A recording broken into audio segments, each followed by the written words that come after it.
upset, disappointed, tired.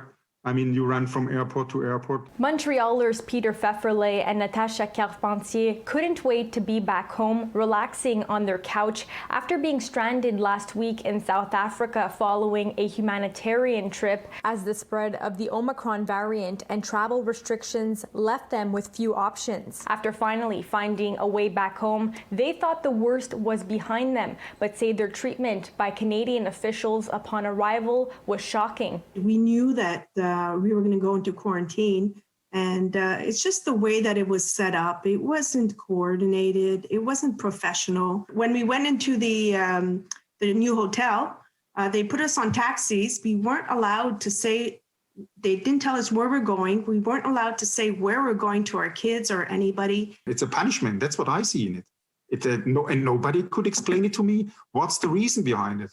Don't get me wrong. I'm happy that I only stayed one day, but I was expecting it.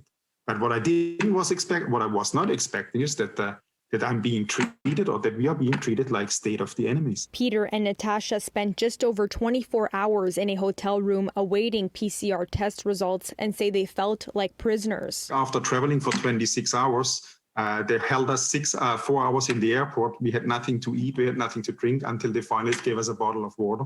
And then we came to the hotel and the same thing again until we found out that we can only drink tap water.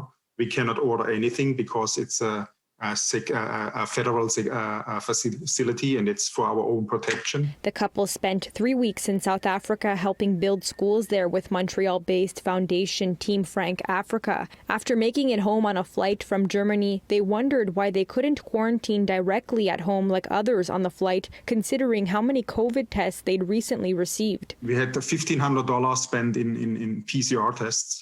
We have PCR tests from the 28th all the way to the 3rd for every day almost we had a PCR test done. And it was just, it was a nightmare. They say the nightmare continued when their last PCR test came back negative and they weren't able to leave the hotel until a few hours later. I didn't know what to do anymore, so I called 911. I called 911 and I told them that I'm held against my will.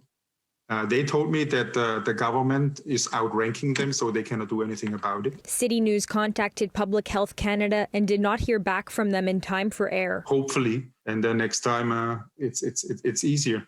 Of course, I will not travel while there's this COVID situation going on. The couple now able to finish the rest of their 14-day quarantine at home, but say they're left with a bad taste. I would have not expected something like this to happen to us in our country.